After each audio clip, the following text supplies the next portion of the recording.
आप किसी भी कुर्मी का बेटा या बेटी से पूछिए, मुझे लगता है अफीम दिखता कैसा है, अफीम का रंग क्या होता है, अफीम होता क्या, उसको जानकारी नहीं। हाँ, उसको जानकारी है धान के बारे में, उसको जानकारी है खरिहान के बारे में, उसको मतलब कि बहियाड़ का मतलब क्या होता है, कनारी का मतलब क्या होता है, बैद का क्या मतलब होता है, और फसलों का नाम जानता है, वो खेती के तरीकों को जानता है। इसका मतलब हम यही कहना चाहेंगे कि अफीम से हमारा संबंध नहीं, हमारा संबंध धान से है। अब वो इतिहासकार डिसाइड करें कि इस क्षेत्र में पहले अफीम आया था कि धान। अगर अफीम आया था तो जो लोग अफीम की खेती करते हैं हम स्वीकार करेंगे वे लोग पहले आए हैं, लेकिन अगर धान यहाँ पहले आया है तो फिर आपको मानना होगा कि धान का संबंध कुर्मी से। हमारे सभी पर्व त्योहार धान से संबंध रखते हैं। उतना ही नहीं, और एक विद्वान का बयान था कि हम लोग को अंग्रेज लेकर आए हैं। तो पहले मैं उनका सम्मान करते हुए उनके बात का कटाक्ष करना चाहूंगा और अपने तर्क से प्रस्तुत करना चाहूंगा।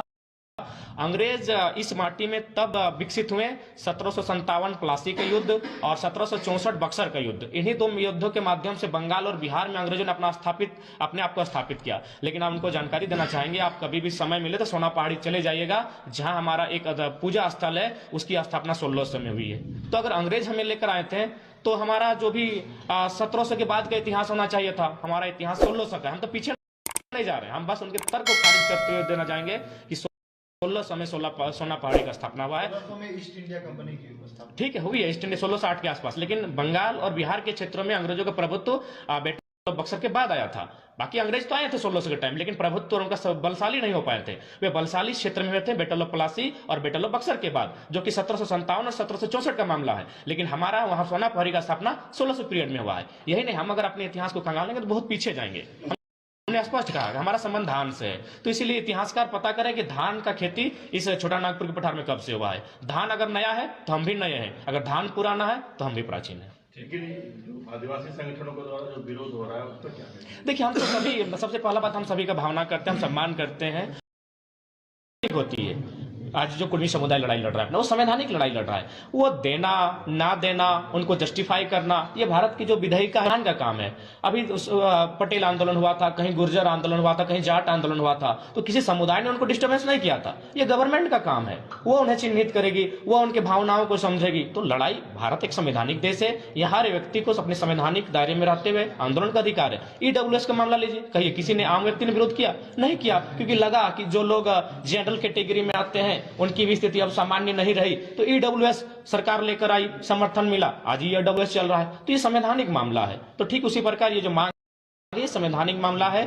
अब वहां क्या करना है नहीं करना है वो भारत के संविधान को देखना होगा, और भारत की जो विधायिका है, जो व्यवस्था है, डिपार्टमेंट है, उनका काम है। बाकी लोग अपने स्तर से मांगों को रखने के लिए हर कोई स्वतंत्र है। हमने कभी किसी की भावना को ठेस ना पहुंचाया है, ना हम पहुंचाएंगे। लेकिन लोगों को भी समझना होगा कि अगर कोई मांग रहा है तो उसके पीछे कारण होगा, तभी वे मांग रहे हैं।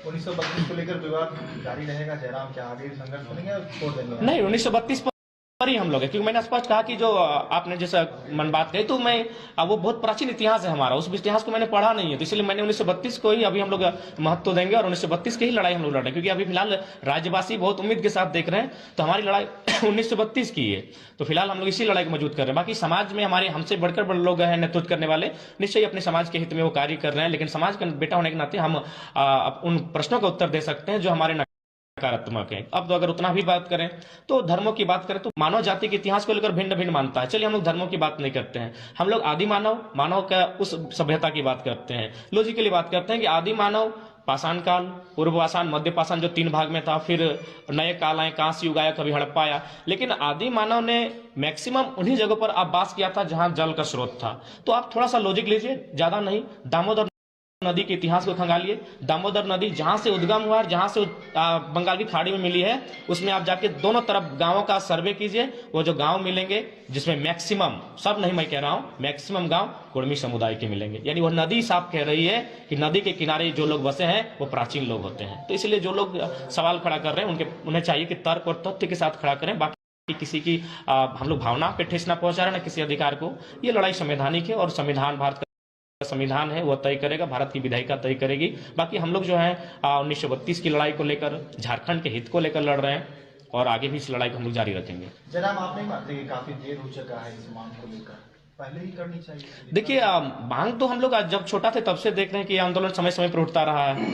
लेकिन चूंकि अब लगा है कि लोगों थोड़ा सा, मैंने सोशल मीडिया के माध्यम से लोगों का जुड़ाव एक दूसरे से बहुत नजदीक आया है, तो बीच में जो कम्युनिकेशन गैप था वो धीरे धीरे समाप्त हुआ है। तो इसीलिए मुझे लगता है अब थोड़ा सा जुड़ाव ज्यादा होने के कारण, लोग एक जगह जमा होने के कारण अब थोड़ा सा आंदोलन व्यापक हो रहे हैं। अभी आप देखिए जो भी चाहे आंदोलन रहे, अभी जूली महतो देखिए हॉस्पिटल में एडमिट है, लेकिन एक दिन में उनका लाखों रुपए कनेक्शन होता है। क्यों? Social media. तो लोग सोशल मीडिया के कारण एक दूसरे के करीब आ रहे हैं। तो इसीलिए जो भी अब आंदोलन होंगे, अगर आप उसको पहले के आंदोलन से तुलना करेंगे तो मुझे लगता है थोड़ी भूल होगी, क्योंकि पहले का दौर अलग था, आज का दौर अलग है। आज सबके हाथों में डिजिटल है, मोबाइल है, और ये बहुत ही आज के डेट में एक हथियार है।